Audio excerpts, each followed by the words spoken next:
Last week we covered a ZBrush sculpting and retopology workflow, but this week we're going to cover more traditional modeling techniques in Maya. We'll also cover some of Maya's sculpting tools, and we'll explore radial modeling by creating a rim and tire, as well as creating radial aspects of our models. Okay, so let's just pick up where we left off here. Let me go look at my concept real quick. And it's hard to see here, but if you look at the drawing itself, there's these little vents up here above the hood. And that's a detail that I remember from one of my dad's cars. I think it was his, he had a 68 Camaro. And I remember always liking those little vents, so I'm going to add them on here. So create a cylinder with 6-sided. And it looks like there's 8 of them. So I'll just create that shape. Move them down. So there's my 8. Kind of move them so they're centered. And then I'm just going to align them with this curved edge of the mesh, just to kind of get the rough placement. And then let me grab them all, and I'll just move and center them. And I'll throw in an edge loop there, just so we have all these surrounded by edges.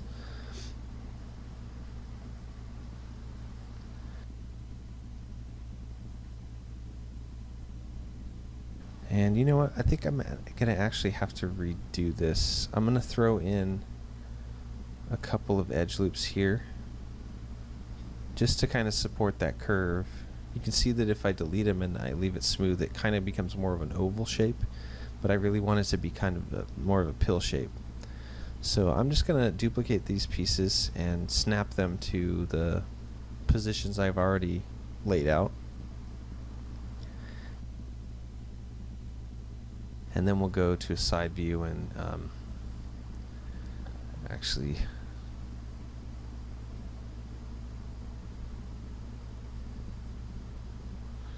delete the old ones. And now let's make these tall so they'll actually cut all the way through the mesh. And I'm going to duplicate that piece, and you'll see why later. And actually I am going to duplicate these pieces, scale these up, because I want them to actually make the edge that we're going to loop around these other pieces. So I'll just line those up like that, combine this piece,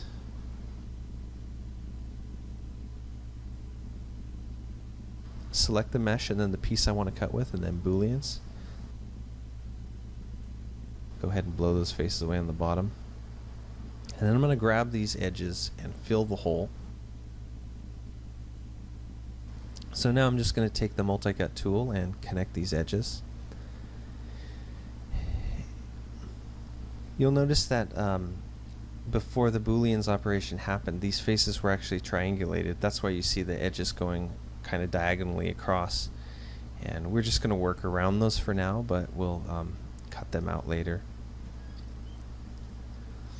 The other thing about booleans is if you boolean something where you point snap together, and this will come up a little later, if you boolean something where you've point snapped one shape to another, you always want to make sure that there's no extra verts.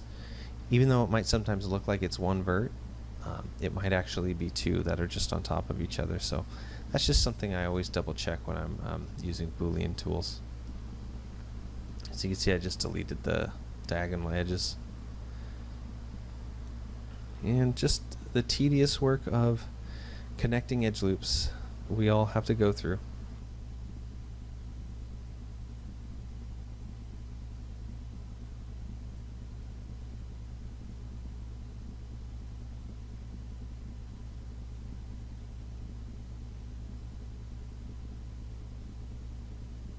So for these I want to actually drop in a couple edge loops just to connect them and make them a little cleaner. And I'll do the same on this side as well. kind of line these up a little better. And now I'm going to put edge loops along the top and bottom that correspond with each hole. And we'll just connect everything.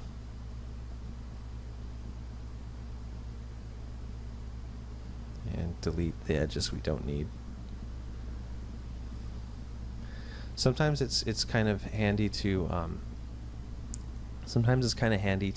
basically redefine where you want your edges to be, and then delete the old edges. But it helps to maintain the shape to keep the older edges there. So you can see these arrow shapes, those triangular shapes I just ran a triangulate on. So now we'll select all these faces and extrude, and then we'll just use the offset on the extrude to create those edge loops around the holes we're going to make. I want these to be really thin, so I'm going to do, it's 2.6, no, 0.7. Let's do 0.7. So then I can take these faces and just extrude them down. And then we'll do -1. It actually looks too deep, so I'm going to take it back to -0.5.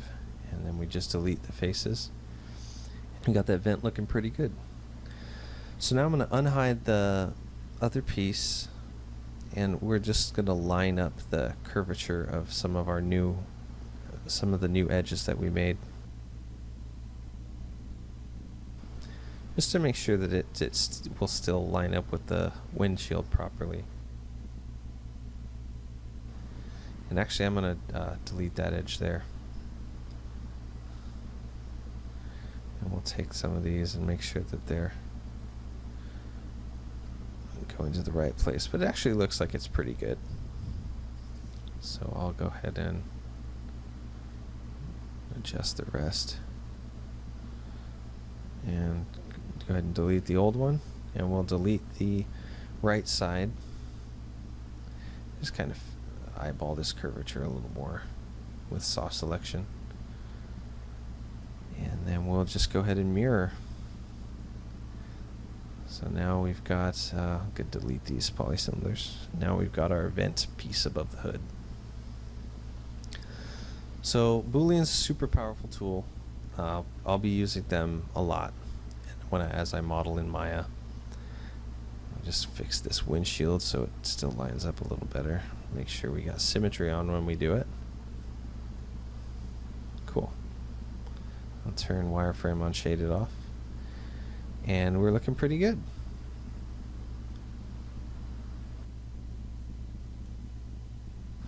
So the other pieces I want to build right now are these two wing shapes and these two engine pieces.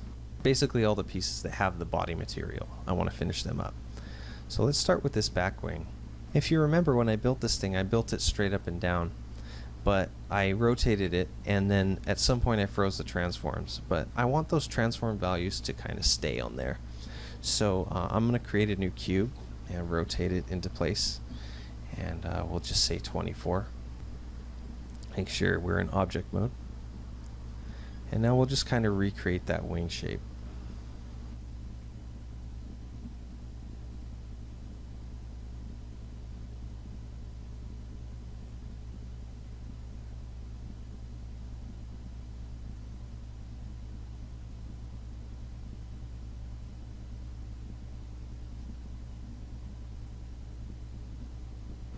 And actually, I want to align this bottom of this wing a little more with the body, and it'll be easier to do that if I remove that edge first. So I'm just going to go in object mode and just sort of eyeball it a little closer to that curvature of that body, and then we'll throw in that edge loop and create that kind of notched area in the front. Let's hide the old one. Cool, so now we got kind of a basic shape here, and let's start by adding a couple edge loops in here, and I'll use this edge ring and split tool, and then we'll just move these corner edges back.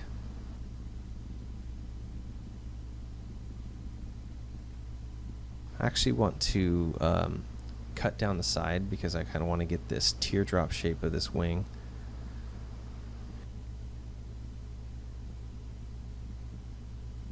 Round that back edge out. So now we've got kind of more of that airfoil shape.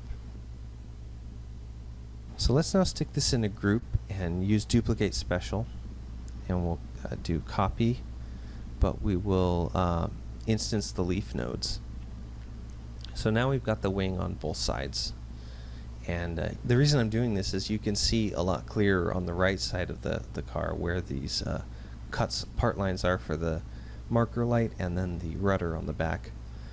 So I'll just go ahead and roughly throw in edges, and then we'll use the slide edge tool to kind of create that angle for the rudder. And now we can continue to work on our left side, which has kind of become our master side.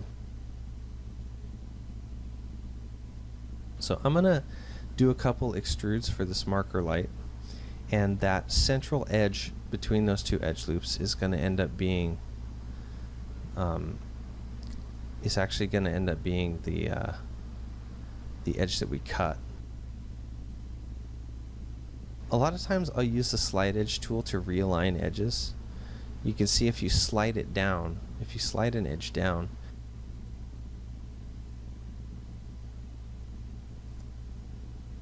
it inherits the position and the angle. I kind of just like to slide it back to get the perfect edge, and then move it into place.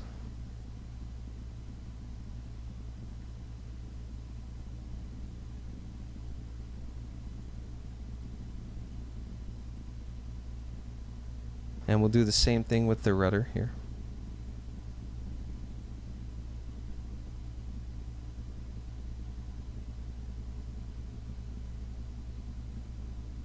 Just slide the edge and then kind of move it, and then do the same thing here. Slide the edge up and move it into place, and that'll just kind of give us a nicer continuity when we split this piece out. Just align that.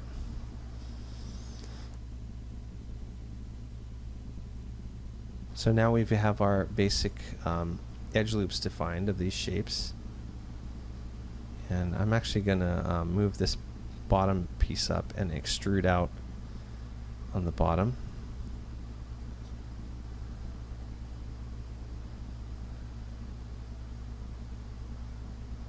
And then we'll add an edge loop there and there,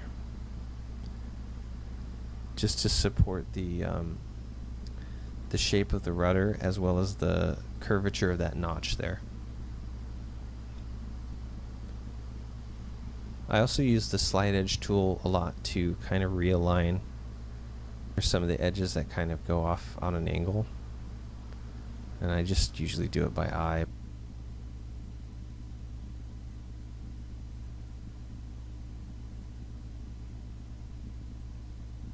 Let's take these bottom faces also and just extrude with an offset to kind of create that edge loop around the edge. And you can see we're getting some overlapping verts here. So the scale tool, this is a relatively new feature. There's a prevent negative scale feature, and we're going to actually turn that off because we actually want these verts to scale negative. So I'm going to do the same up here, create that kind of edge loop.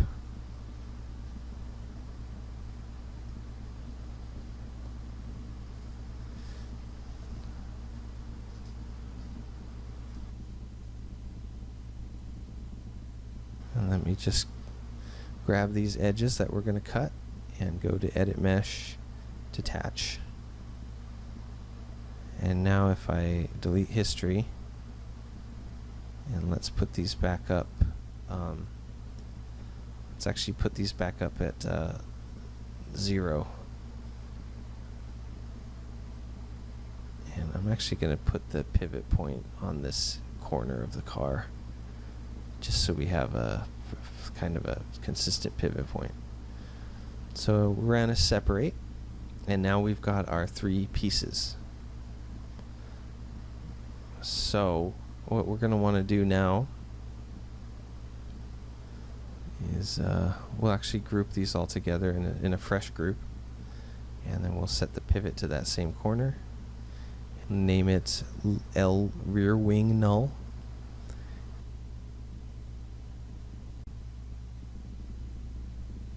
And now let's work on this main shape. And it looks like something got a little weird here. I don't know, I must have had those verts selected and snapped them or something.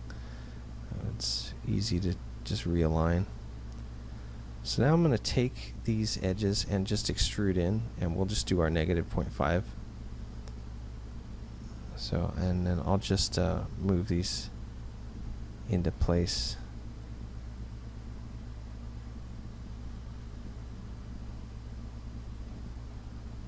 And then if we turn the prevent negative scale on, it's a real easy way to snap the verts together right away.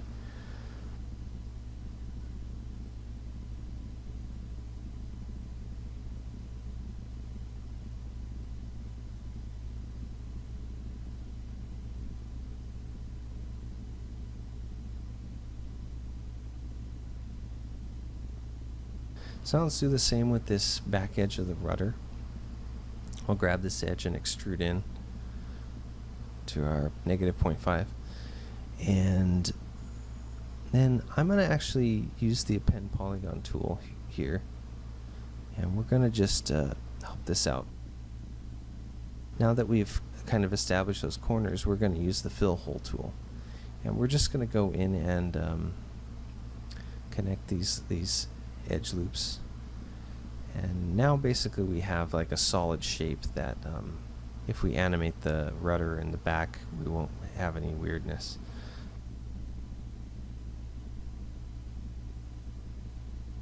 So I'm fixing the topology along the top and bottom here. I noticed that it's a little easier. Let me fix these verts turning off. It's a little more efficient to have the that quad instead of having the two edges go down.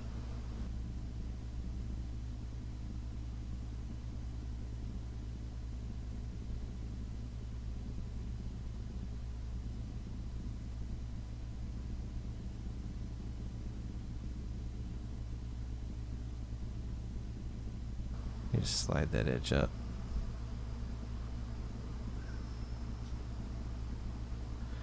I want that top to be a little more curved. That's why I took those edges out. That's a little nicer of a shape. So now let's do the same here. Append these edges and then fill the hole. And then let's just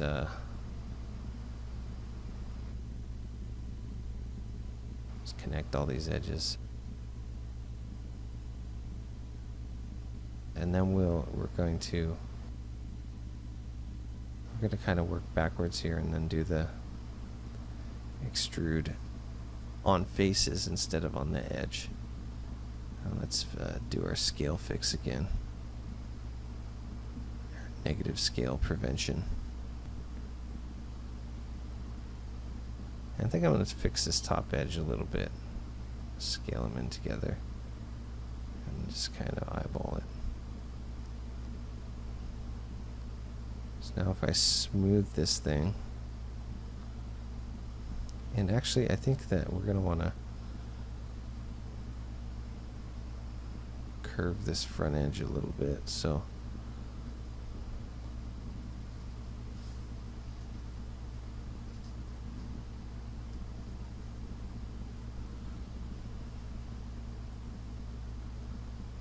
I'll create more of a curve along that front edge, just so it looks like it was meant to rotate a little bit. Well, so now we got our nice rudder shape. And for the glass, since we made some changes to this topology up here, make sure that I've reflected those changes actually up here. You can see that our same problem with that edge happened. So let me just slide that edge up. I'll slide it down like that so we get more of a curve along that front edge. And then we'll just delete those and throw in this, complete that edge there.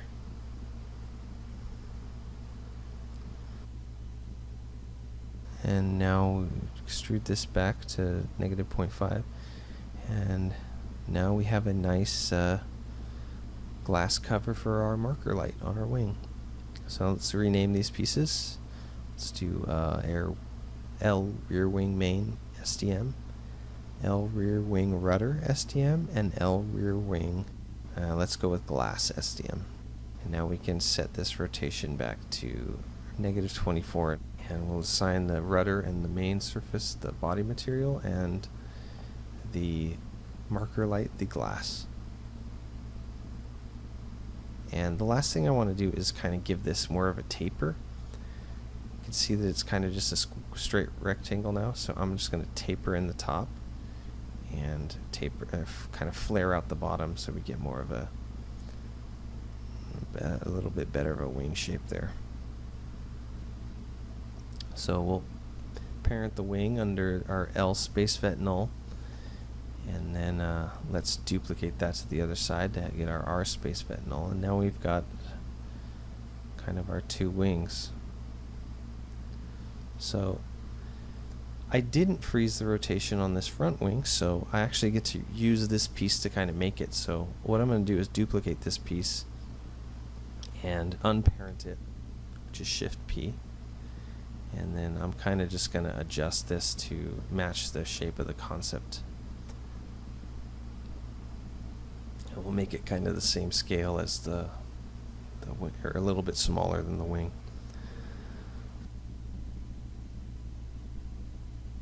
So you can see we've got this kind of notch cut out of this shape. So I'm just going to move these verts forward and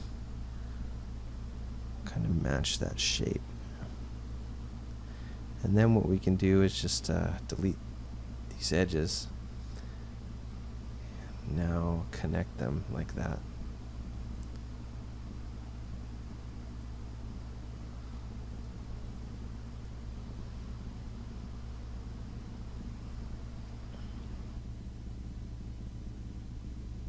So I think I'm actually going to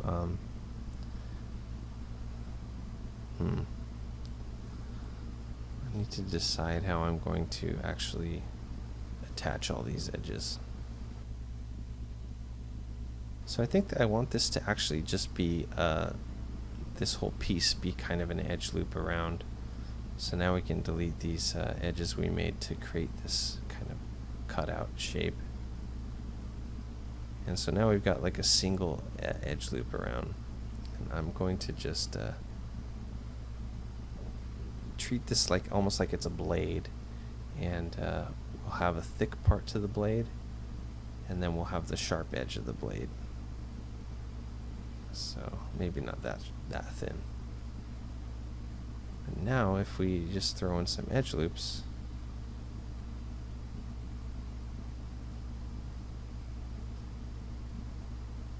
let me scale that edge in. I'll just use the slide edge tool.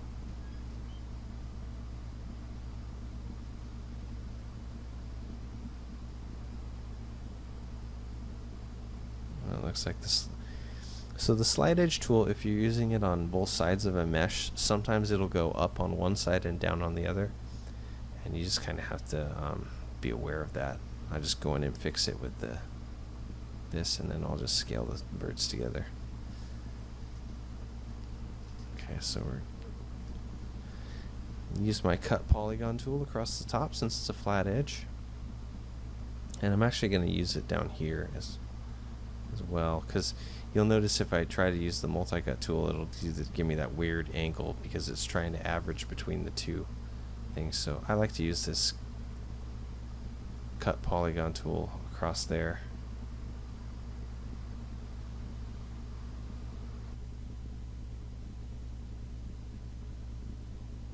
So I'll try to lattice it into place.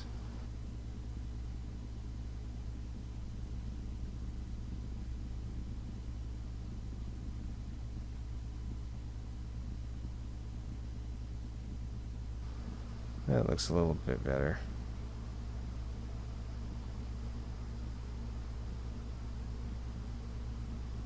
So now we're getting this kind of sharp blade shape.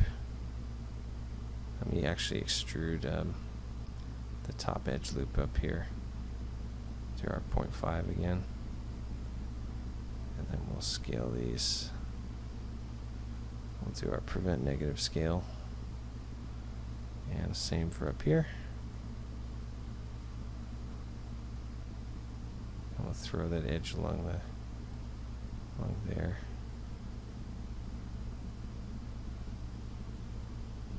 Slide that edge up. So now I'm getting this kind of blade shape, but I feel like it's a little too boxy. It doesn't really match the kind of curved surfaces of the rest of the vehicle. So I'm gonna start taking these edge loops out, and hopefully it'll help give this more of a curve. I think what I'm not really feeling are these sharp kind of creases along the curved corners, I guess. So I'll take some of that. I'll take some of that sharpness out of the blade as well. Now let me put the angle back in.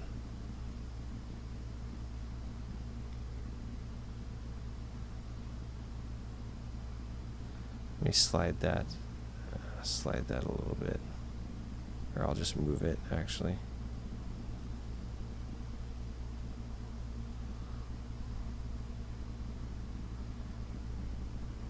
Yeah, it's not matching the curvature quite right, so I'm gonna really smooth this thing out. So it's kind of just like this curved.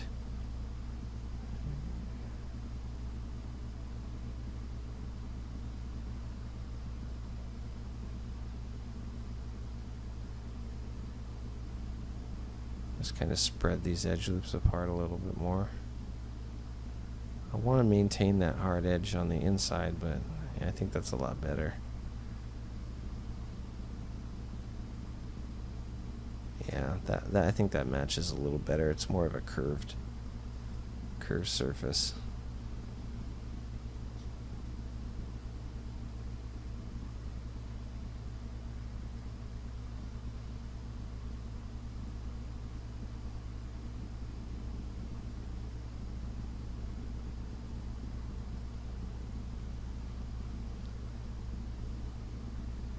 Just call it L front wing SDM and put it in our L space vet null. Our L space vet null group. Let me just hide those from the concept, or the blocking model actually.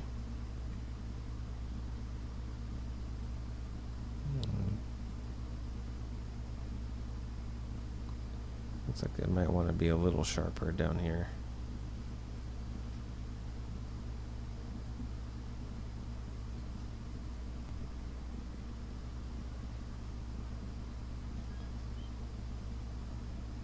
I think what I really don't want is a crease along the surface, but I want the hard edge still. So that looks pretty good. So let's move on to these engine pieces. And you notice that the front and back engine pieces are essentially the same piece, but the back has this kind of hump, this additional vent on the top. And how I've modeled it last time is not really accurate to how it is. So what I'm going to do is create this torus, and we'll scale it up, rotate it 90 degrees, and then we'll scale it up, kind of get it into place. Snap it to the center there, and to the center over here. And I already like this shape a little more. It's more like it feels more like a tire almost. So actually I'm thinking that I might need to move that back a little bit to be a little closer under the wheel well. And we'll set a keyframe. actually. So I'll set that key there.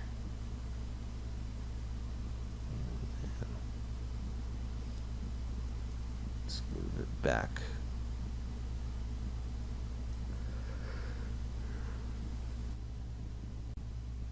Just move it back for this. And actually, the more I look at this, I feel like these motion-based pieces really have the wrong orientation. They should. I think it looks like I need to fix the pivot on some of these.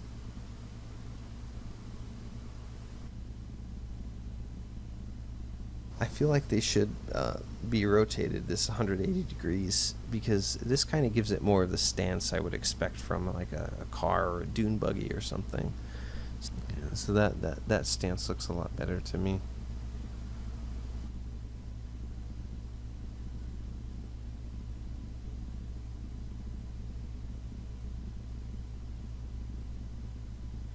So now let me unhide my torus. And we'll leave it at 20 divisions. But what we're going to do, take this side edge here and verify that that's the very side. Let's do a detach and just delete that inside. And now what we can do is grab these two edges here and just extrude them in. Kind of match that shape. And we'll scale it in one more time, just to have some topology to play with. So now let me go back to frame 10, and I'll just go ahead and snap this to the center again. And then I'm going to grab these faces on the back part of it, and we'll just extrude back.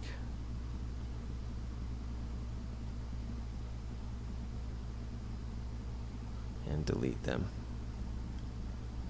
So we've got this kind of horseshoe shape. And let me temporarily parent the torus underneath. We can kind of look at what these edges are doing. So it kind of looks like it ends about there. Let me scale it down a bit.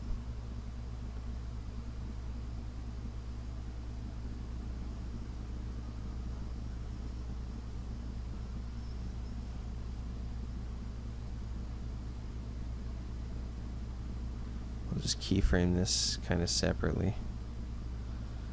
And then let me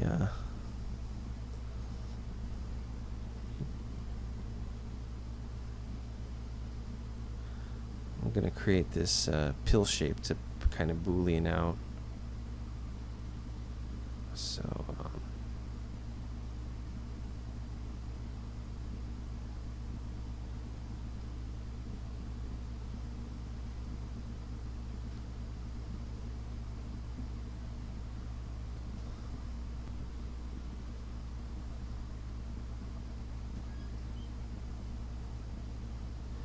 wait, we can get kind of the scale of it.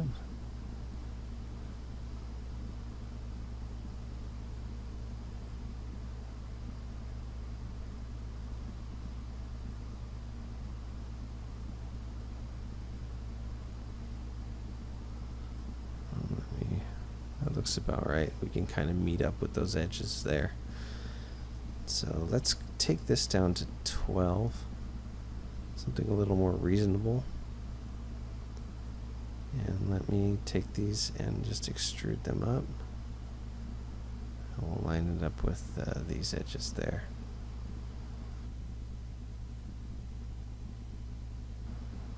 So now if I take this piece, just boolean them out.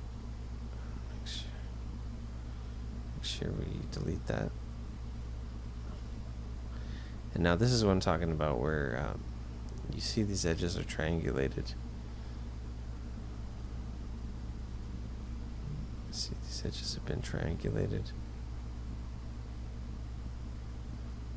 And Let's actually fix those ones there.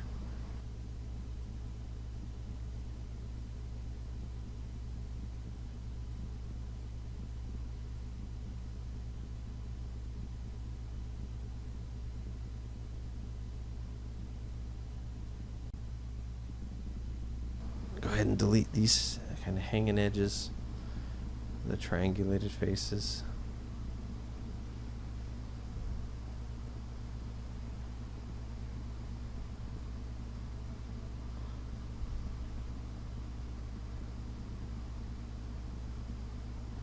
And you see, I'm just making sure that these are actually single verts on the center line. A lot of times when you snap the verts together, they will actually not be singular verts. So I snap all those to these kind of edges of the hole I got here.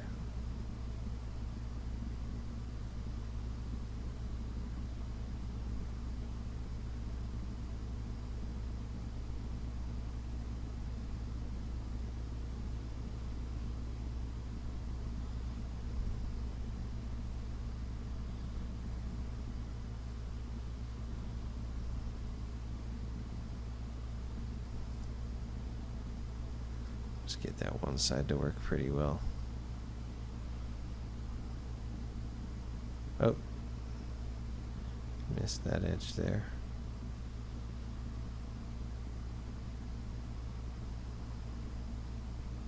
And missed this edge here as well. Cool, so I'm pretty happy with that. I'm gonna blow away the right side and delete history, and then just mirror. Plus -X, and now we've kind of got that shape going. So let's change this back, I guess, profile of it. Actually, let me move this to place.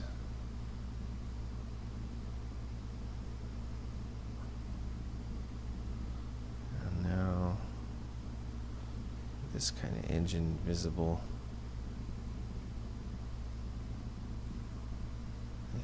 Lattice points are pretty close. Sometimes you need to change to world mode with these lattices. It'll act a little funny. I'm sure we'll run into more of that later.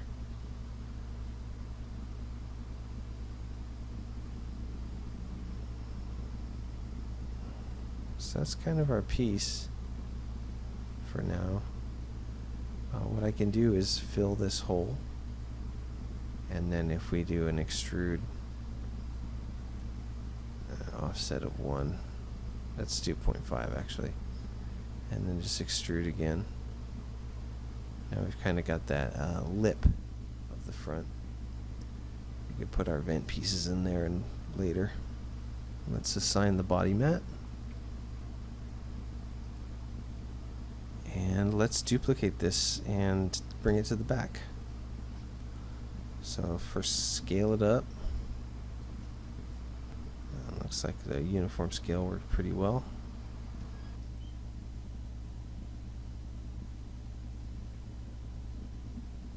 So now that we've got that duplicate, let's actually extrude this edge in. Give the back of it some thickness. And then let's actually, if we use the multi-cut tool and shift to snap, we can create consistent edge loops on both sides. So now we got that piece. And let's actually take a cylinder here and kind of create that secondary vent piece. Let's line it like that.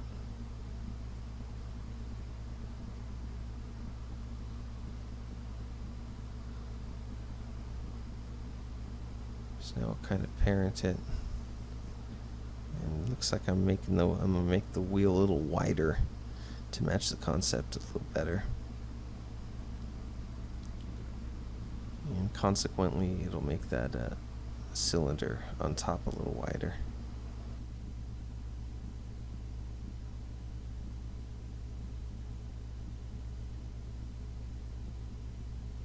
I'll just recreate the keyframes on these pieces.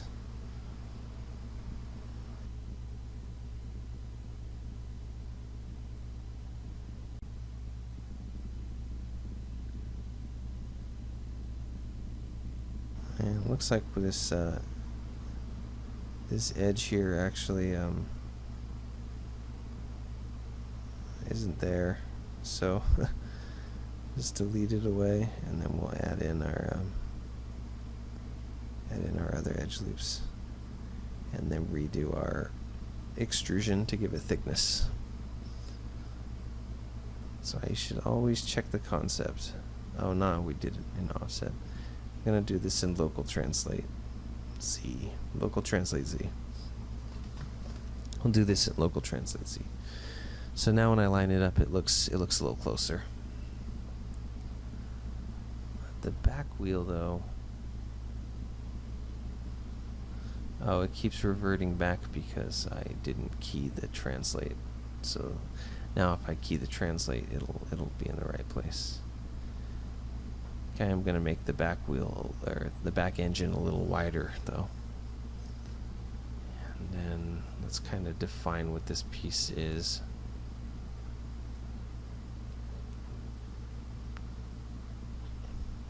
Move it back a bit. So it's kind of almost to the end here. It kind of tapers back. So what I'm going to do is actually extrude these faces down. Move this back quite a bit. Can't really see where this point ends on the concept, so. Alright, so I'll take this cylinder, extrude these faces back. Just kind of bury that edge of it below the surface and create that shape. And then let's lattice this back at an angle here. Pull that forward. So that's something that kind of looks a little better. You make it more bullet shaped.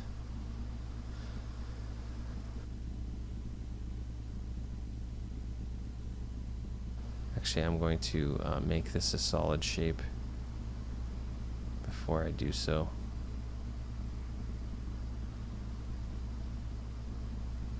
Just triangulate it. Just because the Boolean will behave a little better with two watertight surfaces. So grab this, grab the main shape, grab the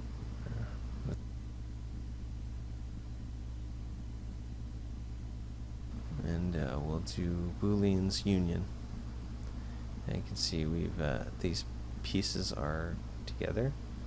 So let me add these edges now.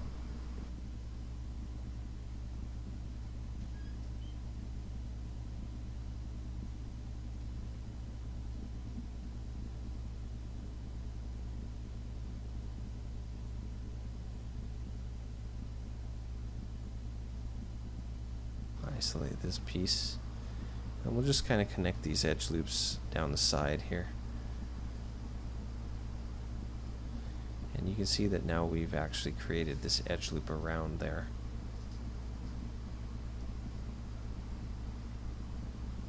So we'll continue that to the back. Actually, I'll go ahead and delete these faces now that we have the two pieces together. So let me delete these extra edges from the triangulated faces. We'll just kind of see how we're going to want to connect these edges.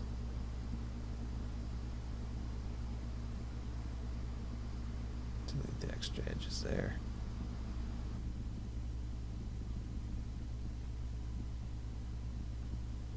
So let's actually cut this edge in like that. Delete the continuation of it down there. Not super necessary, but you know. And then we'll just triangulate those parts out there like this. Go ahead and just actually delete those edges. And then we'll continue this around like a loop. So now we've got almost a loop. Let's see here.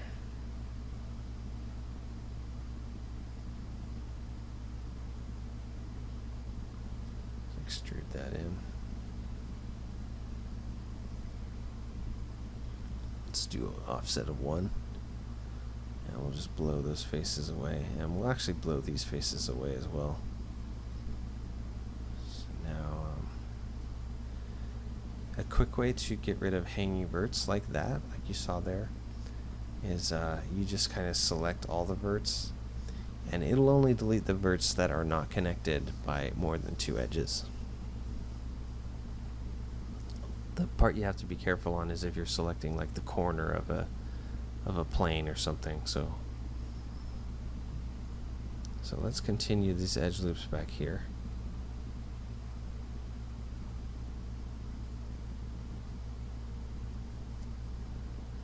And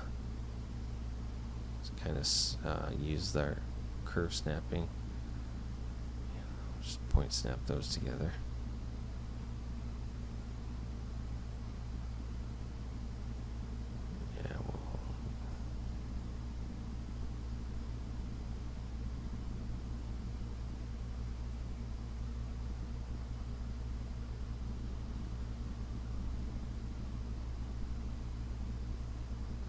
Delete those edges there. And now let's create a loop around that side there. And we'll just extrude this part back.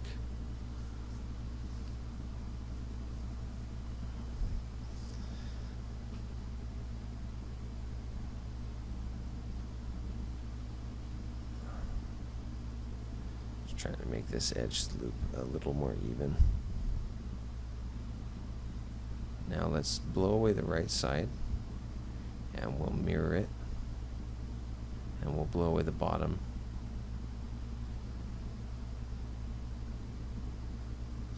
And let me try and resolve this a little better. Delete those. Add these edges in here. I think if we try this out,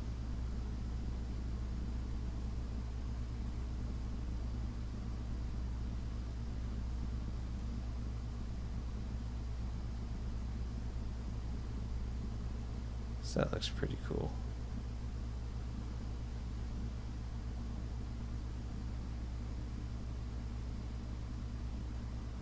And match that curvature a bit more.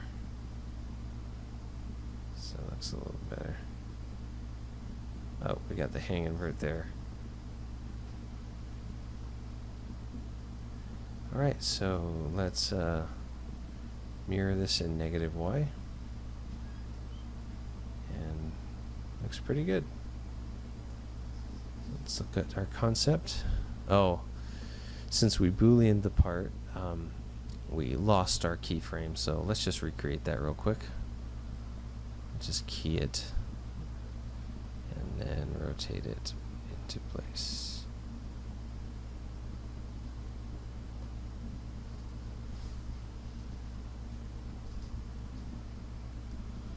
Looks like the edge actually goes there, so we'll delete these ones. And now we can let's just split those edges, and we can extrude in our thickness of -0.5. Cool. So now we've got these 2 engine pieces. Let's move that into place a bit.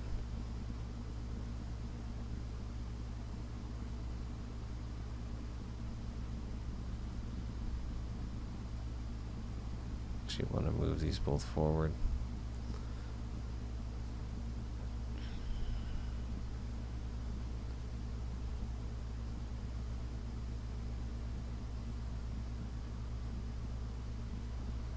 just hide those for now. Let's move that out a bit.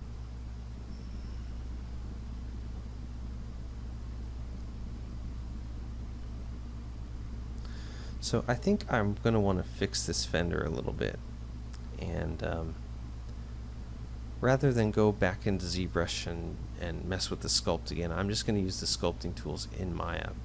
So if we go to sculpting tools and use the grab tool, and then let's make sure our symmetry is on. We kind of adjust our brush size and then just kind of start moving topology around in here. You can see that it's actually allowing us to work on the smooth previewed mesh. So it's kind of cool. I use this actually a lot at work to sculpt damage onto spaceships and stuff. But this is actually a really powerful tool. I think all these tools came from Mudbox, but before the sculpting tools in Maya were really not that great. But really, this is the only this grab tool is the only one that I really use. So that's looking pretty good.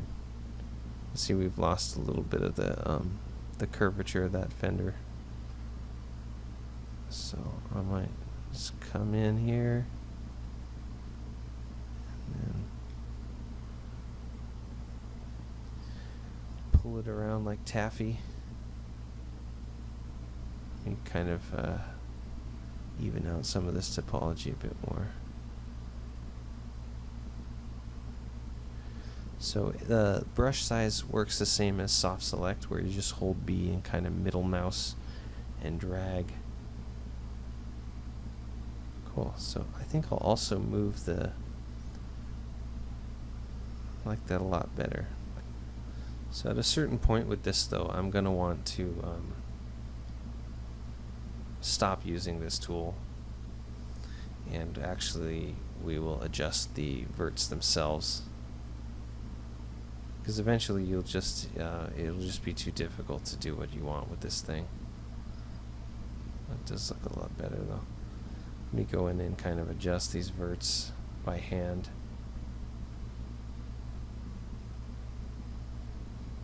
Just kind of create that that curvature again. And let's actually move the scoop forward.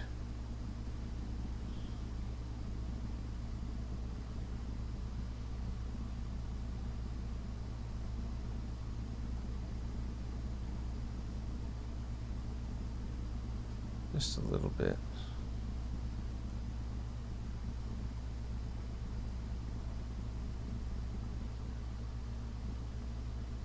Just kind of move that out. Create some of the surface curvature.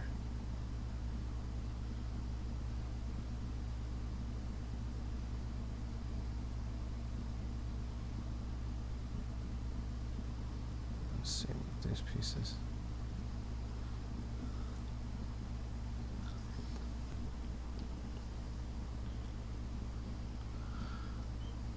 It's looking pretty cool. Now we're going to want to actually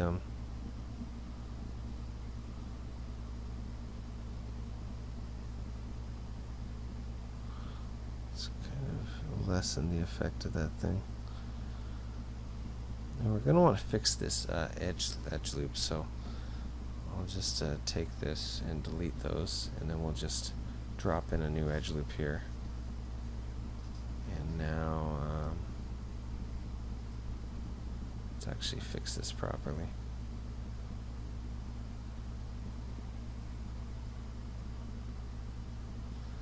So that looks pretty good. And then we'll actually create a new edge loop down here. Just connect those like that.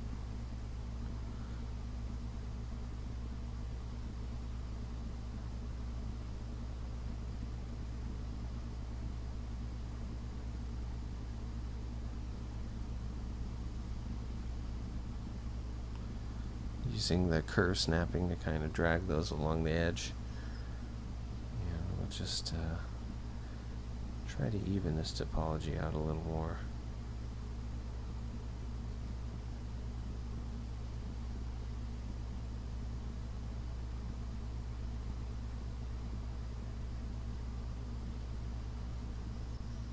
It's looking pretty good. Looks a lot better actually.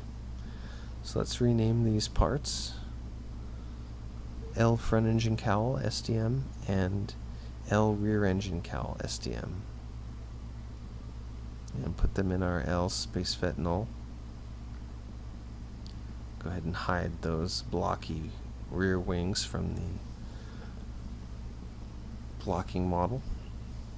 And we'll do our duplicate special with input graph. And there we have our completed body panels. So I want to talk for a bit about radial modeling. And radial modeling is something that you will inevitably have to do as a modeler. The prime example is a car rim, which is what we're going to tackle in this short exercise. So if we look at this rim in particular, we can see that it has 6 spokes, and if we kind of visualize a center line among this like Y area and just kind of count the areas that would need like a face defined, you can see that there's kind of 5 areas within that, so that would be a total of 30 sides. And I know this rim is 22 inches, so if I come to a inches to centimeters converter and type in 22, you can see we have 55.88 centimeters. So if I go ahead and enter that value into here, that's 55.88.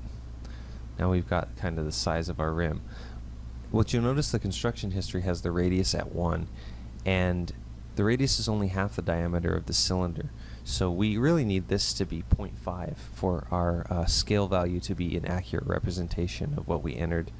And I'll set the height to 1. Actually, let's just set it to 0.5. And then for the subdivisions, I'll make it 30, like we counted out in the example.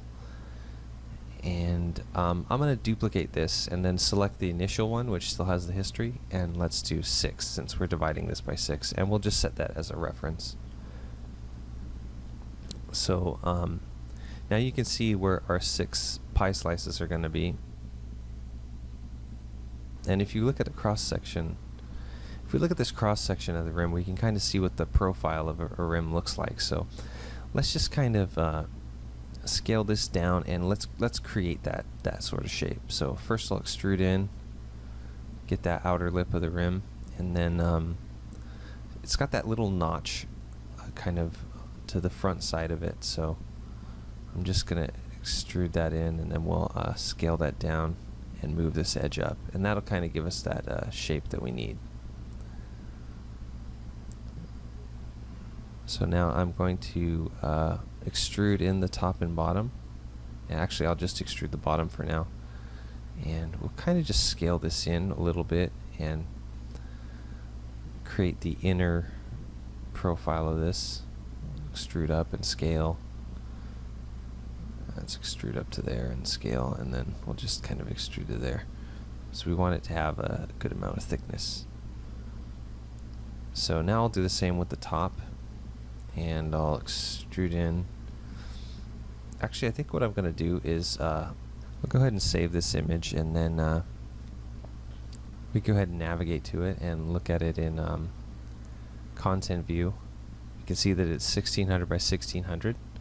So we can essentially just create a 1x1 plane, since it has the same aspect ratio, and then just apply a shader, a Lambert, with that image.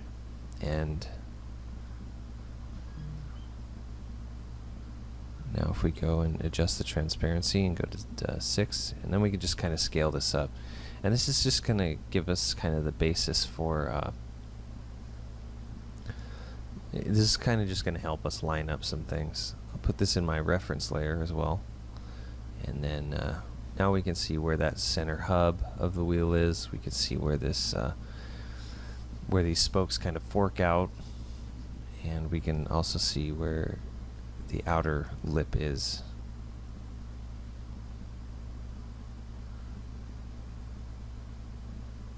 Now I'll do kind of the beginning and the end of that fork. So now if I'm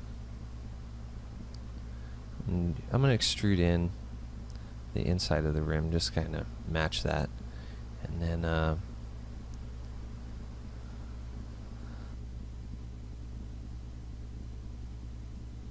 let me look at that profile of the rim again, and it's pretty even with the front, so I'm just going to move this back just a tiny bit, and I'll move these other edges up to kind of give that outside of the rim kind of, or the front face of the rim kind of more of curvature. I'll move that edge down as well. So now we have kind of like a blank for our rim. And if we actually go and delete all the other slices of the pie here, now we've got our one pie slice that we can work on. And what I'm going to want to do is instance this around so we can kind of see, kind of get a preview of the of what our rim's going to look like. So since there's 6 sides, I'll do 5 copies, and I'll copy them around by 60 degrees in Y. And now you can see that we've got all the pie slices here. And if we grab a vert on the one, we move it on all the others. So it's kind of like you work on one and then you work on all the others at the same time. So I'm going to actually rotate this to the side though, this way, because it's kind of a clearer view of what the spoke actually looks like. And actually, since this is a kind of symmetrical spoke, I can split it in half, and then we can mirror it later. So now with that done, I'm just going to kind of draw in this edge, and we'll actually use this main edge as kind of the basis. So we will kind of adjust what we're doing here. And so with these kind of faces defined, I'm just going to go ahead and delete these top faces that I've drawn out, and that'll give us kind of the shape of the top. And then now I want to do a similar shape on the bottom, and we'll just cut into it like that, delete the faces, and then over here as well.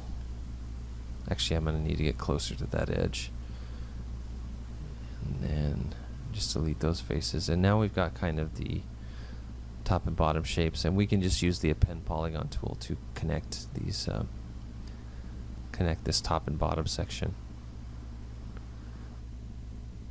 And now that we've kind of created boundaries for the edges of the mesh, we can kind of go in and select these edges and just fill the hole, and then we can use the multi-cut tool to just connect edges.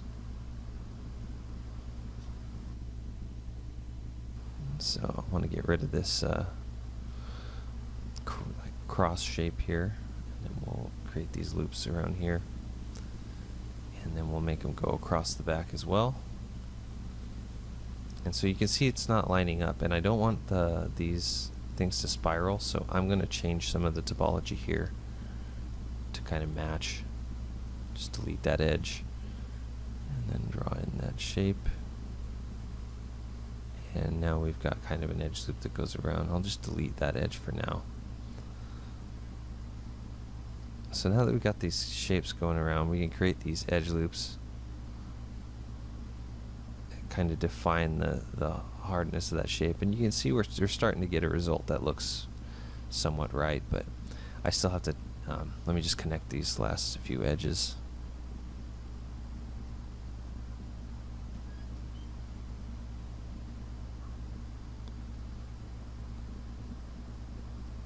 Just delete that. Now let me continue these edges along here. And the great thing about multi-cut is that you can draw on faces, but you can see it's giving me some problems here. And the funny thing is that it looked like I wasn't creating edges, but if you look now when I smooth it, all these edges are there. So it must have been some kind of a graphics issue or something, and that happens from time to time. You just kind of have to be careful what you're doing. So now the last thing to do here is really to add this kind of this cavity for the bolt. So I'm going to actually snap a cylinder over here just kind of as a guide, and we'll rotate it by 30 degrees to get that perfect angle on it. and make it 8-sided. And then if I drag it over in object mode and kind of scale it to the right size,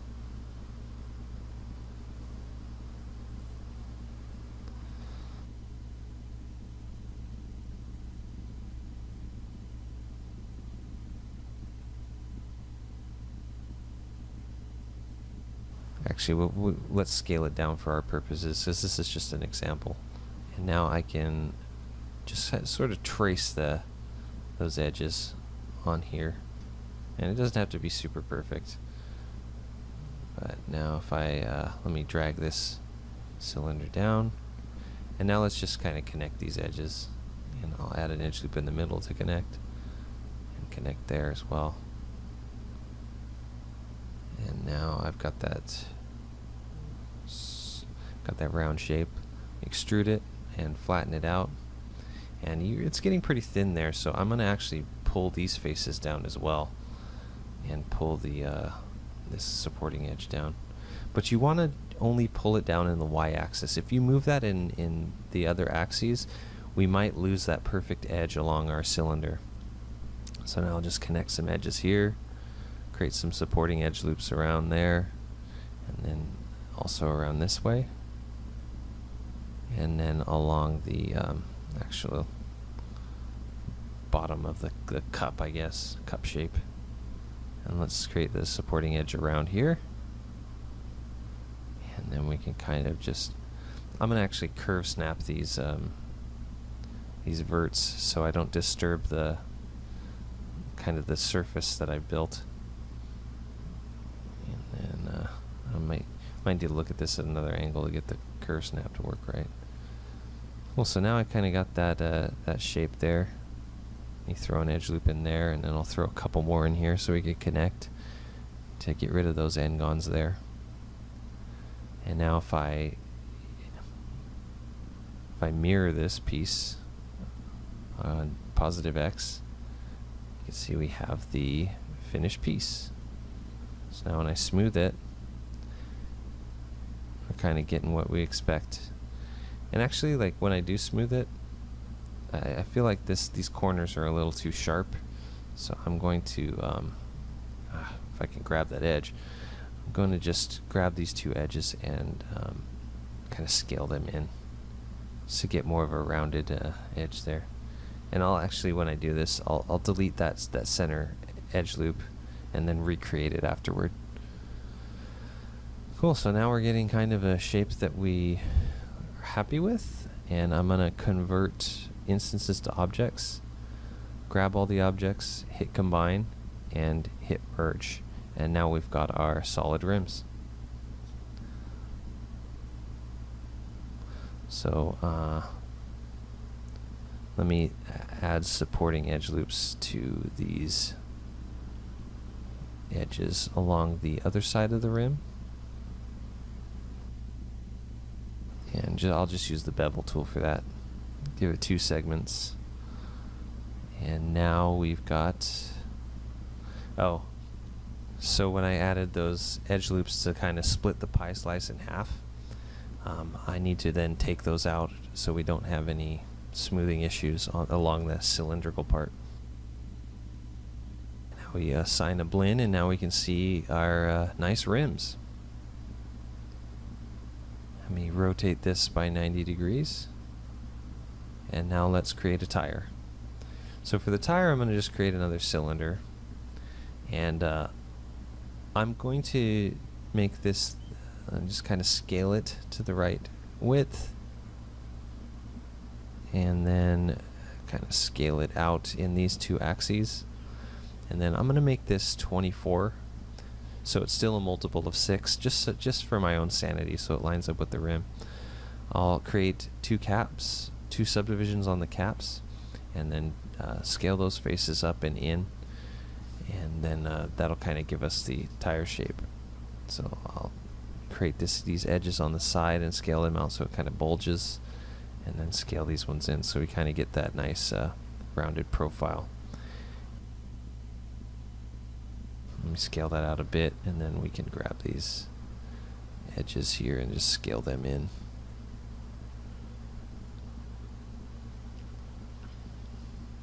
I'm going to put a different blend on here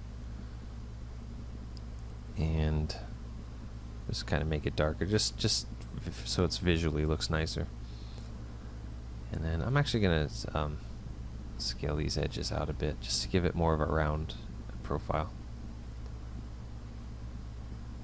Cool. So now I want to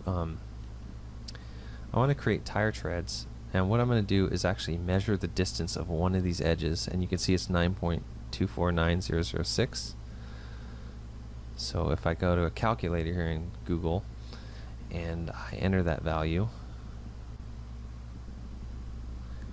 and then 9.249006, and then multiply that by 24, which is the number of edges we have around the cylinder, and we get this value, 221.976144. So I'll just copy that value, and then let's create a plane and just scale it up to about the right width, and then I'll enter that value in the X scale and set this to 1. So now that is actually the length that our tire tread needs to be. So I'm going to create that kind of a chevron sort of shape, but divide it up. I'll just use this plane, and let's say that we want 2 treads per edge on this cylinder. So that would give us back our 9.249006, and that would be a width of this, which is 4.625 essentially. And so let me then create this chevron shape and then add a couple divisions along here. Let's do multi and multi. And now I'm going to grab all these faces and just extrude, keep faces together off, and let's do an offset of 0.25. And that'll give us kind of the basic shape of our treads. So let me move these up a bit, and then we'll just go ahead and actually let's move this over here and then just kind of up to the top. And now I can kind of shape these to better match the top surface of the wheel. Let me smooth it just to verify that. Just kind of match that curvature a little bit.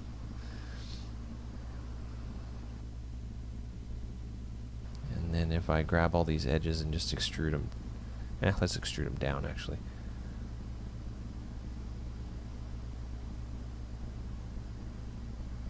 Scale that in a bit. That's kind of going to be the basis of our tread. Let me add some edge loops in here to kind of assist the curvature. Same there. And then I'll just grab all these edges, except for these new edge loops that I've added, and then we'll just do a bevel and 0.25, and that's good. So that's going to be kind of the basis for our tire tread here.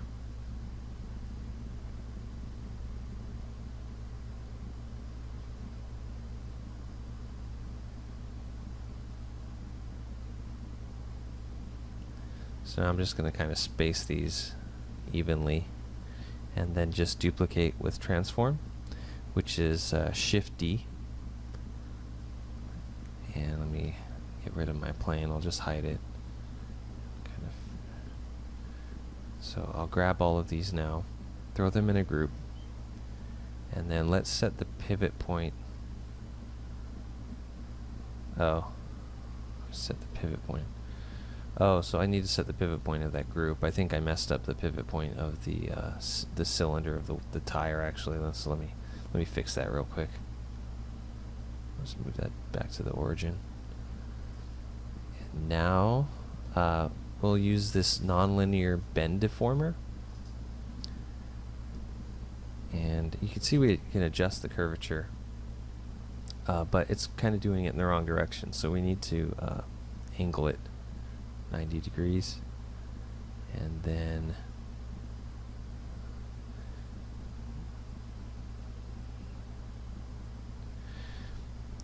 See, it's not quite closing up, so we can enter a value over 180 and just kind of eyeball it.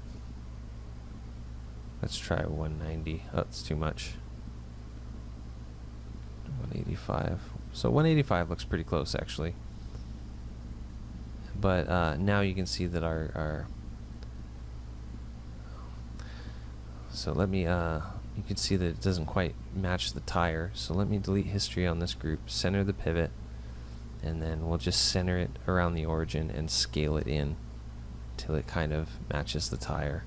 I think what was going on was the pivot point of the bend deformer was in the wrong spot, so that's why we weren't getting that full kind of full circle. So now we've got a pretty good result on the tire tread.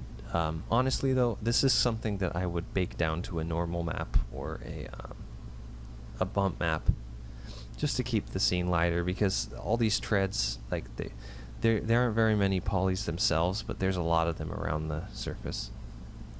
So another way we could have done this though is model the treads how we want it, and let's just take this tread as an example, and we'll just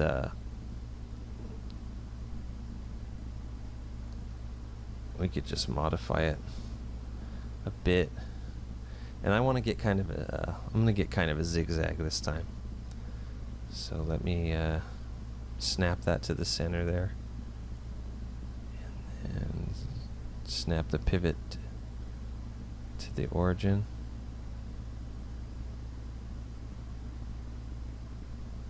And we'll just kind of rotate these.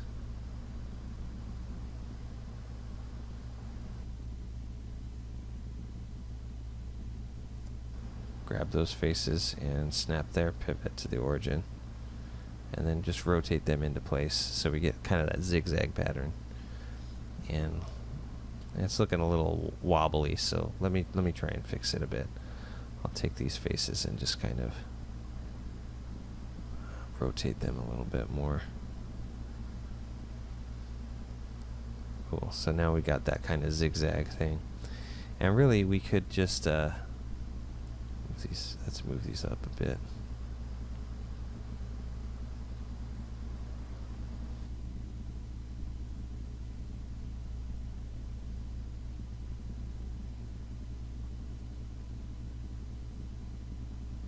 So if we duplicate this around, and let's say it's 8 degrees, and we just continue to duplicate that around, then we could get a similar result. And that's the duplicate with transform, which is shifty once again. And that's kind of another way to skin this cat. So now we want to apply what we learned in our radial exercise and do the same thing for these thrusters on our space vet here. Let me grab these two pieces and duplicate and unparent.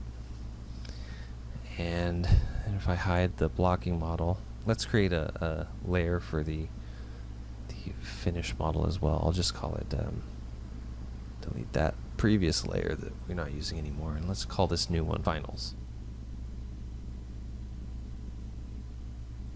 And now we can hide that, hide our blocking layer, and now we've got these pieces to kind of work with.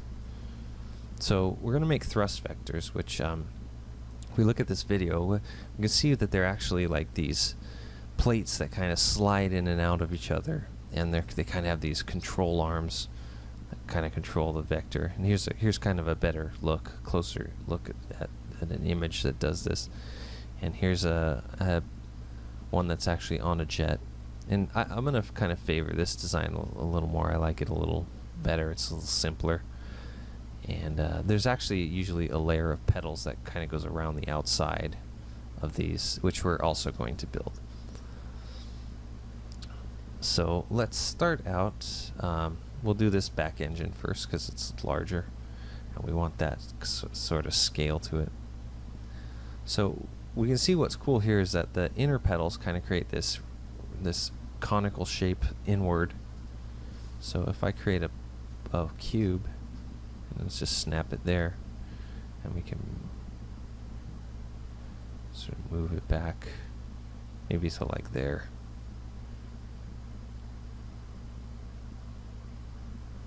And then move the pivot back there, kind of rotate it. to place. And maybe that's kind of like the scale I'm going to deal with.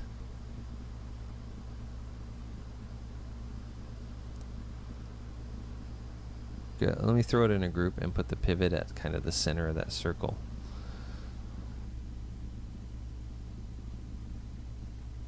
And I'll just go in there and duplicate this for the outer petal and scale it in. Scale that one out a bit. And let me take that group and I'm going to move these, duplicate these petals around, but I want to make sure that I have a petal that's here at 90 degrees. And so we'll do this other one and put it to -90. And so let me create another cylinder and we'll scale it up. And I just kind of want to decide how many petals are going to go around that cylinder. So I'll rotate this so the face is kind of on the center line. And maybe we'll do this where there's sort of 3 faces in between. So that's going to actually be a value of, I believe, 22.5, which is half of 45 degrees. And then since we're going to do 16 petals around, there's going to be 15 copies. So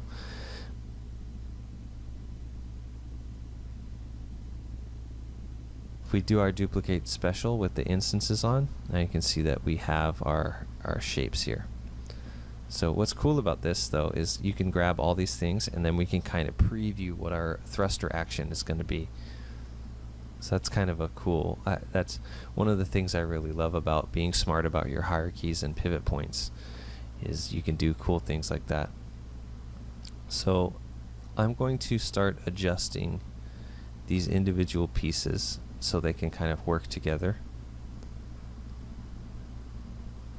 And you can see I've scaled back those vertices on the inside so they can kind of fit together towards the back a little easier. And I'm going to bring the faces down on the outer petals and scale them out like this. Scale them kind of in and down like that as well.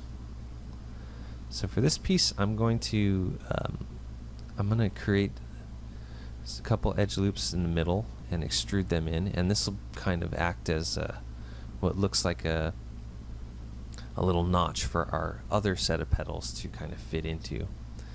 And I'm just going to add a bit of detail to this. I'll create an edge loop down the center and slide this edge a little more forward, and scale it down so it's flat.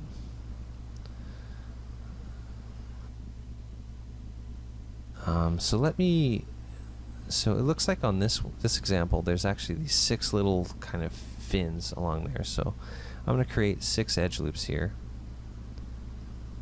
And actually what I'll do is throw in a couple edge loops here and here, and then I'll grab these 6 edges and bevel them. And that will kind of give me that the shape that I want for those fins. So let me grab all these faces here, and then we'll just extrude up. 0.25 is fine. And then I'll just delete those edges along the side, and now we've got those kind of triangular fins on the edge of our thruster petal. So I'm going to drag those back to kind of give it a swept back look. And I'm going to scale those two in just to give it a little more interest. And now let's grab these. Actually, I'm going to take this, use the auto crease script, grab these additional edges along the side and these corners,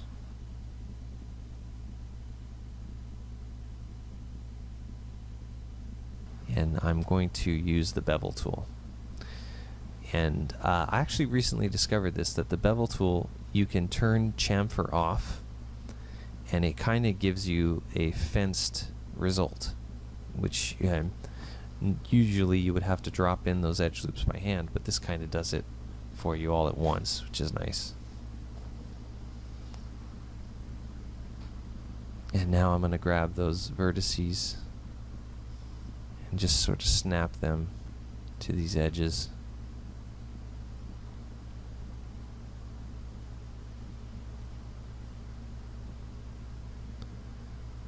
And then we'll do a merge on them, and now we've got our nice fenced piece. So there are a few there's a few angons here, and I'll just grab those and triangulate, and then I'm going to actually terminate these edge loops here in the corner, and then I'll grab these faces and I will do triangulate and quadrangulate, and that will kind of connect those edges for me. So now we've got a nice fenced version of our thruster plate, I guess. So now there's this sort of inner plate that slides in between these. So I'm going to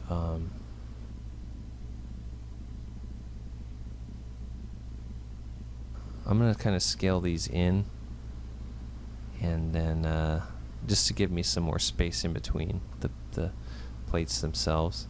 And I'm just going to create a polycube, and we'll just snap it there. And just kind of eyeball the thickness I want. And drag these verts back here. So you can see that I've got kind of the wrong rotation.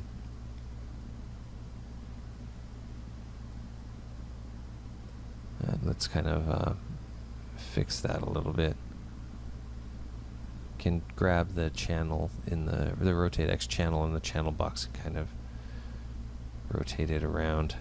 So it looks like I can't quite get that right angle. So let's start entering some numbers just to get it perfect. So it looks like 5.702.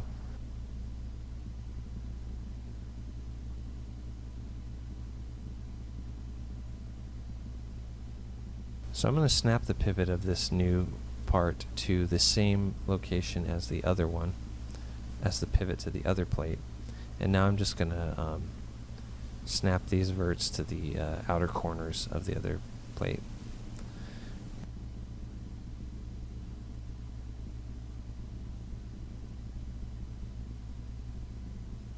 And now if I put these in another group and put that group pivot in the same spot, now I can kind of rotate this. And let's do 11.25, which is half of 22.5, and that'll give us kind of the angle that we want. So let me duplicate those around, duplicate special, and then I can kind of adjust. Actually, let me just parent that to my original group, and then that way I can just duplicate that around. Cool. Let me hide all these selection handles. So it's transform display selection handle. And now let's just let's add a couple edge loops in here. I can move these faces up to kind of sit in between there, and move these side faces down. And now we got kind of this curvature that fits in between our other plates. Let me scale those down a bit more.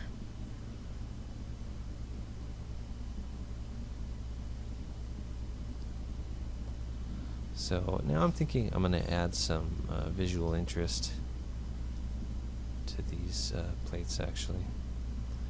And to do that, I'm going to make sure I select those other edge loops, because we're going to use them to kind of help that shape out. And that seems a little extreme, so I'll scale those faces in. Just drag that back.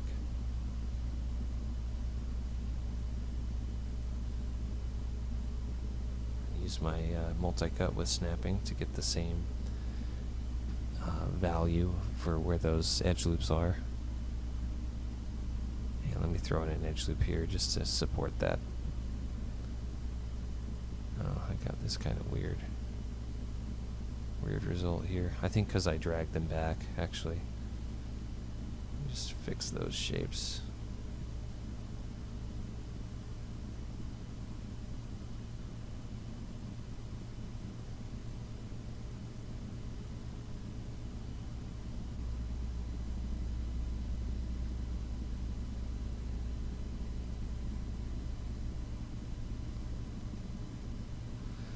Well, so now we've got, that actually looks a little too extreme. Let me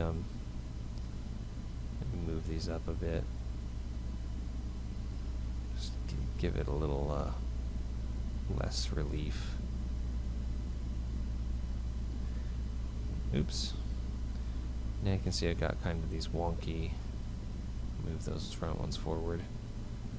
See, I've got these wonky edge loops though. I'm just going to delete those and remake them to kind of get that right shape. That looks a little better. It just adds a little more visual interest because really the inside of these are perfectly flat.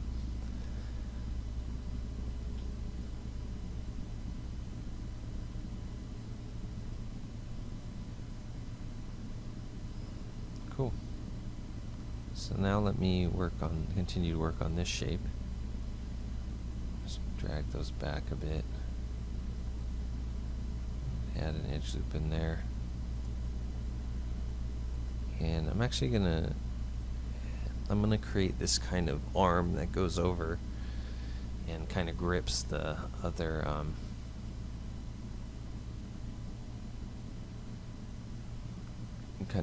other pedal shape. So let me grab those two edge loops I just made and bevel them, and we'll just get kind of just so we have this same value on each of them. And now I'm just going to kind of match them up to the top of the shape here.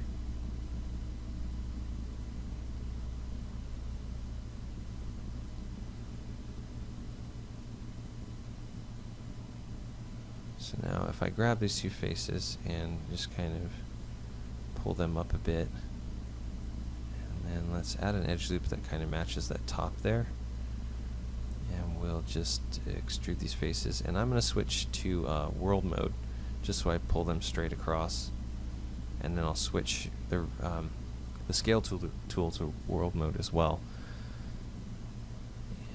And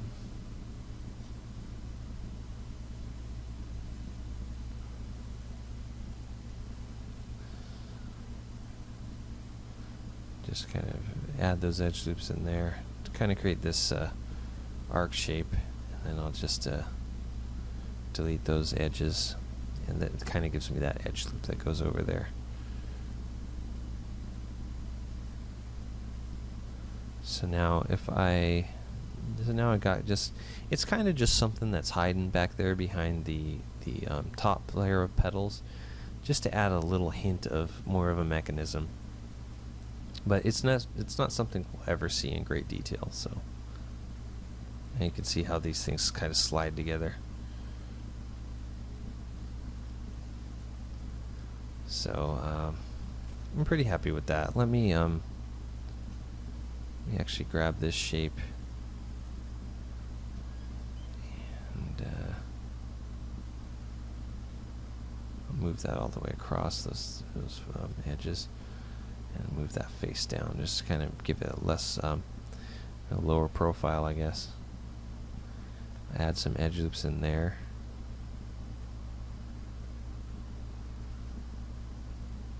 I'll just sort of scale these.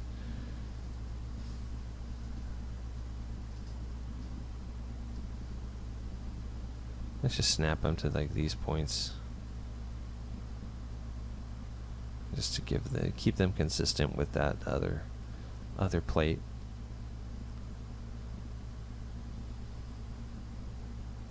So move that up a bit so they're not totally intersecting.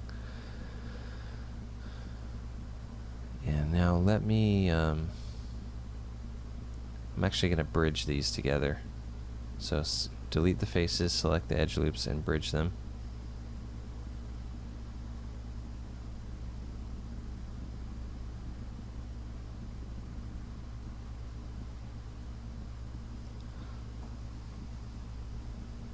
And I'll just, switch this back to object mode.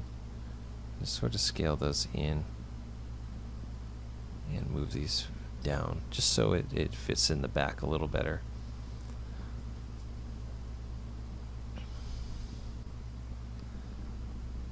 Well, so now I think I can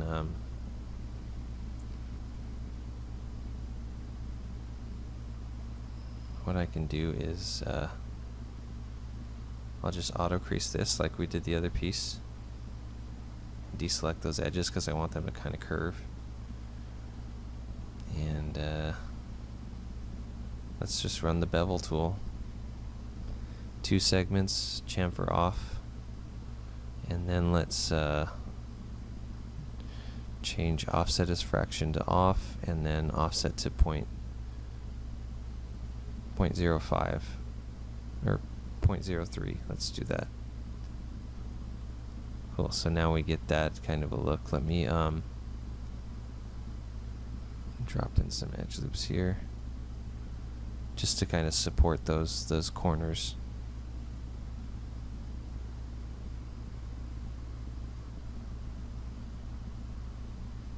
I'll just connect them like this. Like I said, this piece is kind of just going to be we could just grab these faces and triangulate. Didn't get the right result on everything, of course. Doesn't always work.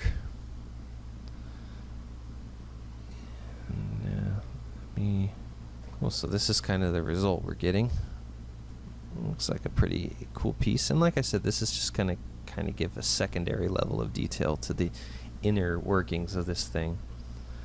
So let me now create these edge loops here just to kind of fix this topology up a bit, and let's see what the triangulate and quadrangulate gives us. It doesn't quite give us what I want, so I'm just going to create those, and then I'll delete these edges. And same over here. Delete those edges. And of course, same on the bottom here. Delete the extra edges.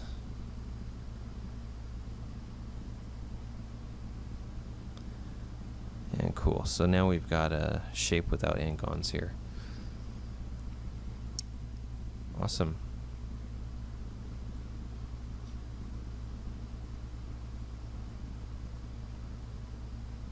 Well, let's create that kind of let's create that arm mechanism that's going to actually drive these things. I'll stick that under there like that.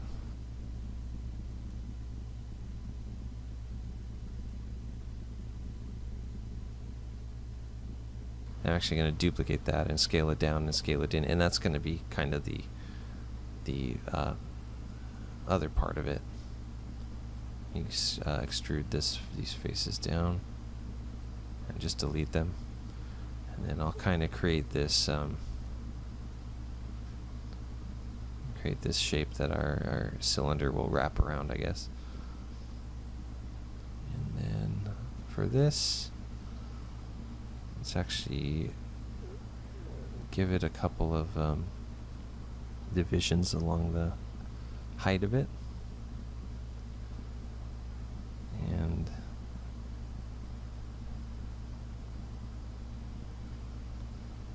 actually select that edge loop, and that'll be kind of where the hinge happens.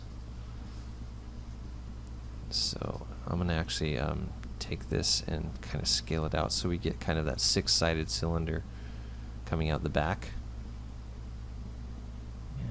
and give it that supporting edge. Scale it flat.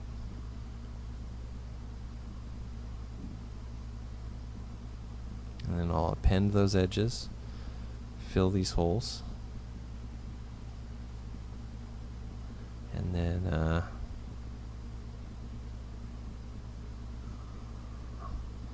I'll just work to kind of connect these edges, and I'll do them to kind of match the outside of the cylinder. I'll just delete that one. So snap it to the center point there, and then cool. So let me grab, I'll just grab all these edges kind of by hand.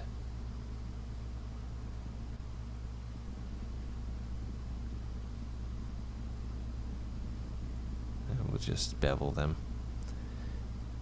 Segments 2, chamfer off, and let's do offset fraction off, and then let's do 0.03 like the other one.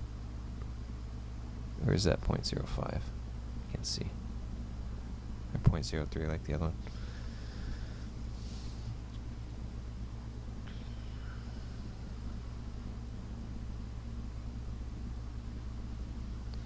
So you see we're getting some weird results along here. Just collapse those edges. That's kind of the edge loop that we're going to want. And then let me actually do the same for this. Move that edge down so it's penetrating.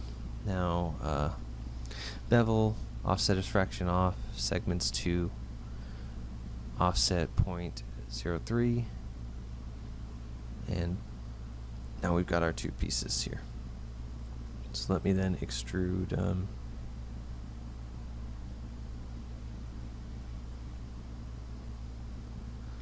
just add a little more interest here. I'll extrude those faces in and just make kind of like a bolt type of shape or whatever.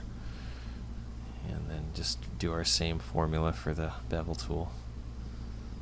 And now let me grab these two faces back here, and we can scale them up just to kind of give this the appearance of a pneumatic shock.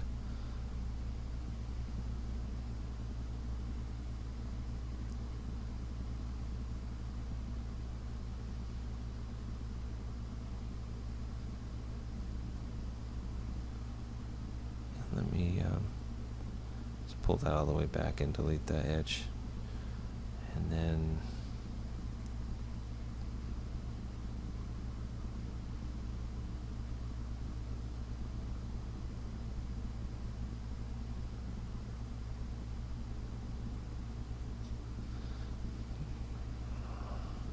I'll just use the fraction on that.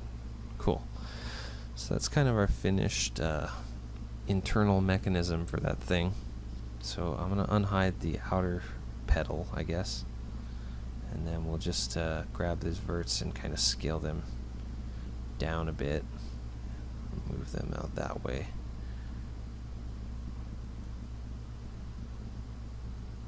I'll just move them down so they're a little tighter as well. And I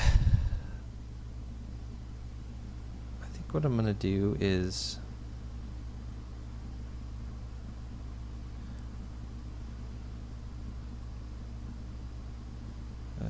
split there, and just kind of move these side ones down, give it some curvature. Oops.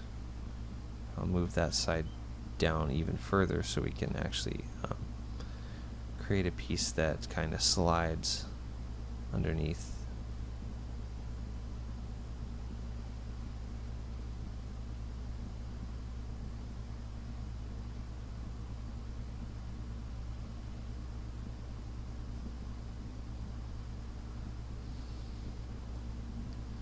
Just slide them both to there, and then just make sure that they both are underneath.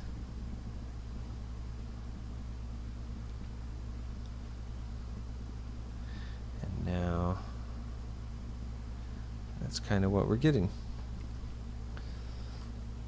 So I'll take this and do our auto crease and bevel trick. Make sure all the edges I want are selected, and just do the bevel. And we'll just leave it as fraction for this one. So let me add these edge loops here, there.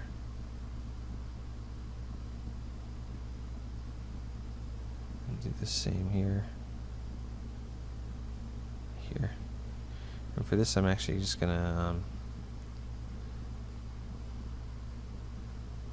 kind of reconnect this edge over this way, and then we'll just delete these two, and that'll give us our edge loops that we want.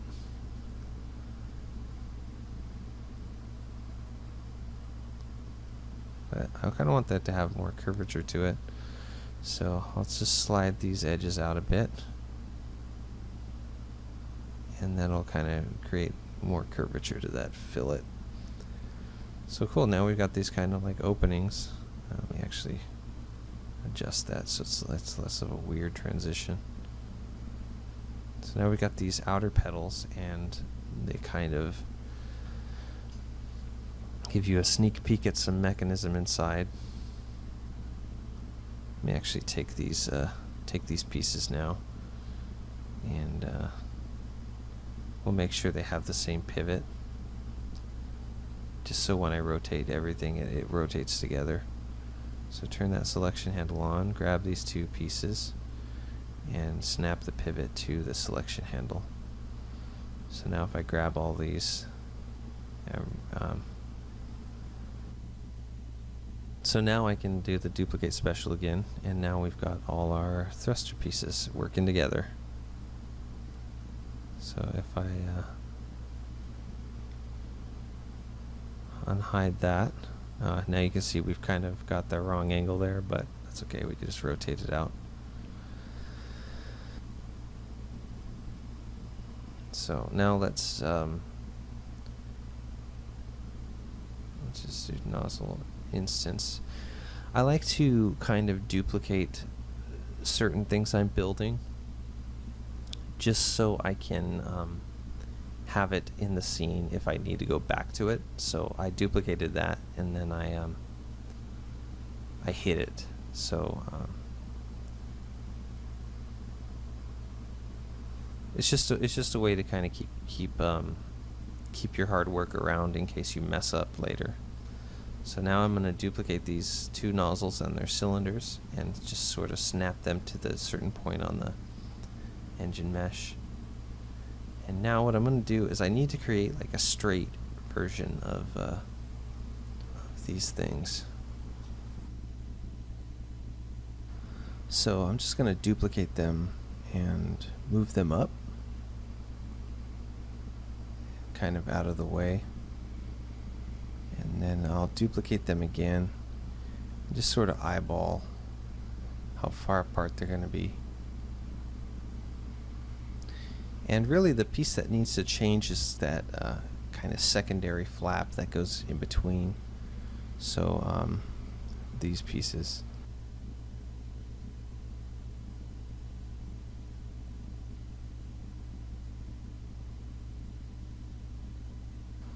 So I really just want to take these verts essentially and just kind of create a straight version of this curved shape. I'll just kind of do it manually, and I'll grab kind of an edge worth of verts at once. So for example, I'll grab this edge, and then I'll kind of just come over here and make sure I haven't grabbed any stray verts, and then I'll just kind of I'll go to my switch cam, and then I'll just kind of straighten these out by eye.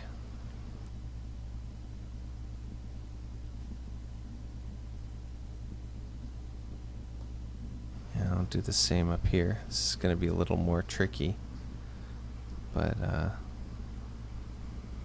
yeah, I grab those verts, deselect those, and just kind of move them into place. And same up here. So now I've got kind of a straight version of that plate.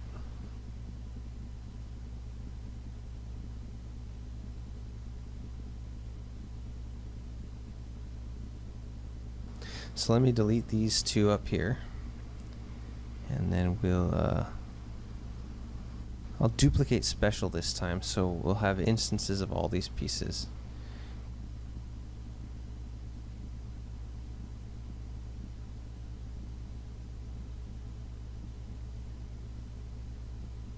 I can just kind of fix the curvature of that outer petal and affect all the others as well.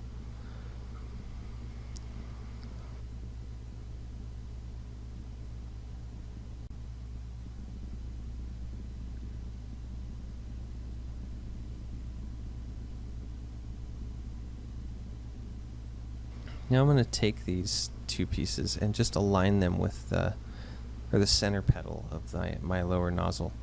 I'm just going to duplicate these parts and just sort of eyeball where they need to go.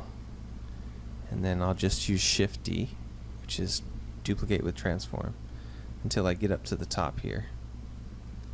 And then I'll actually just, you can see it's a little bit off, I'll actually just take this top nozzle and move it up so it lines up. So now I have these overlapping pieces, and I basically want to delete the curved piece that I don't want. But then I want to go into the group of the straight piece that I do want and kind of delete the extra petal pieces out. I'll repeat these steps for all four corners here. So it's just making sure that we don't have any geometry that's kind of doubled up on top of each other.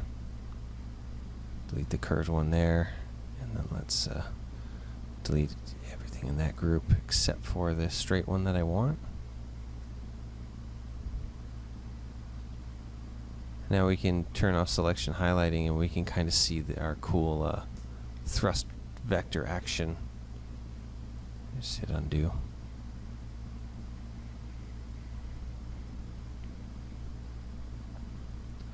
So now I'm noticing that there's a couple places where these outer plates are kind of sticking off the surface a bit. So I'm just going to go in and just manually adjust them. And maybe that's too harsh of an adjustment on the front. It kind of needs more just on the back.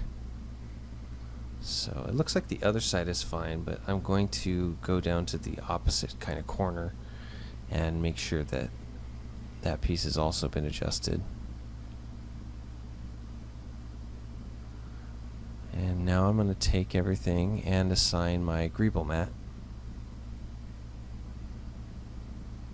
And we can delete these guide cylinders I created earlier.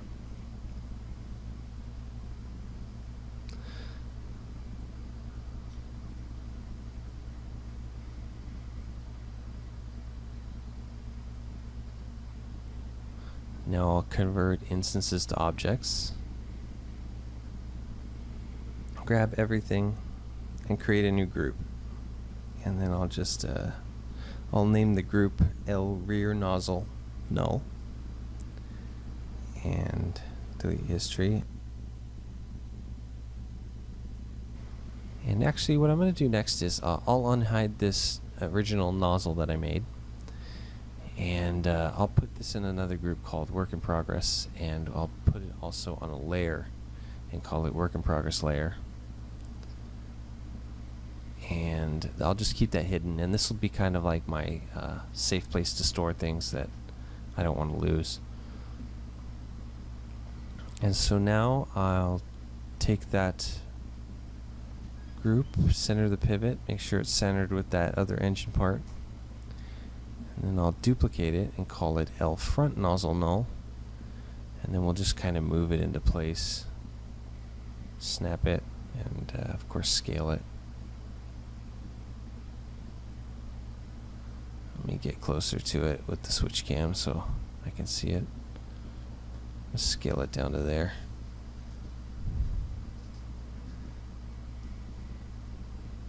And actually what I should do is unhide my blocking model, and then we can kind of align it with the blocking. It's actually quite a bit smaller. I think I'll leave it the size that it is. We'll work around it that way. And actually, really what I should have done before I duplicated this was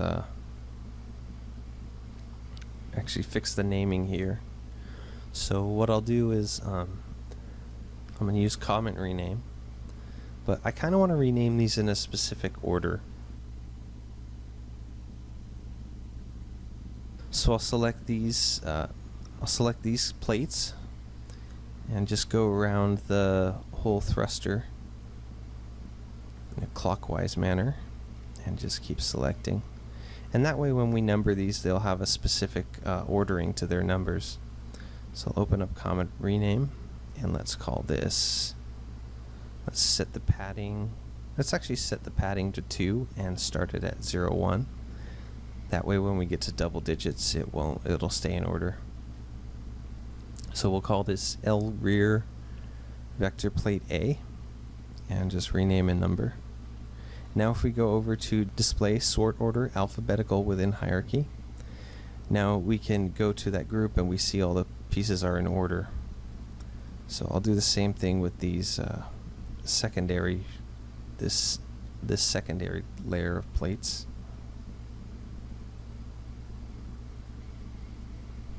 Oh, and you can see that I missed one earlier, so I'll just deselect that for now and name this L rear vector plate B and hide them, and then I'll just delete the extra one. So now I'll do this with this outer layer of plates. Just kind of select around.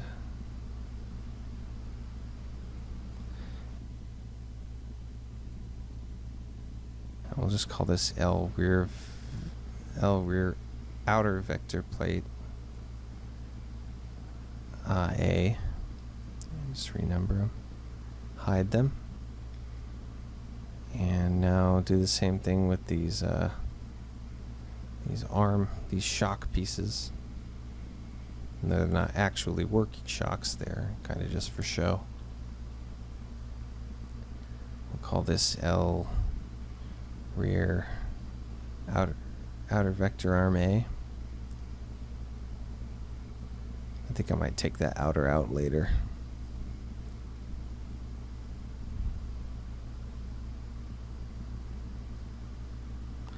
And this will be part B. So I've got my rear nozzle completely named. And what's cool is, let me call this front nozzle 1, and then I'll just transfer the attribute values, make a duplicate of the rear nozzle, transfer the attribute values so it's the same scale. And then what I can do is, since all the pieces in here have the prefix of L rear, I can change rear now to front and search and replace. And now the front nozzle is completely named.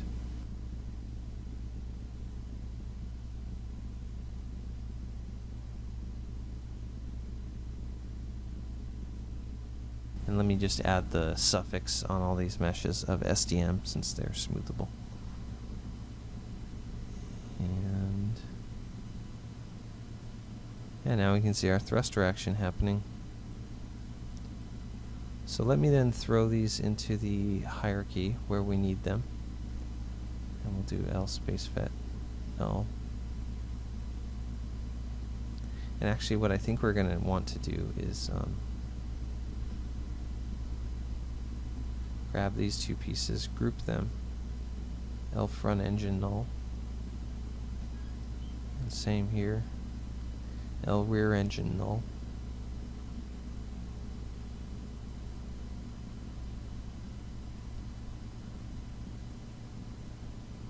Now we're going to have to just, let me grab these pieces.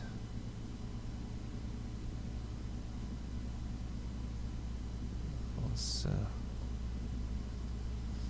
grab these pieces and delete my keys. You just grab the channels and then delete selected. And then let me center the pivot here. And the same here, center pivot, and just kind of move it to the right point. And now let's just go ahead and Let's key the rotation here. And then, actually, let's go to the concept cam. And then just he's in the right spot.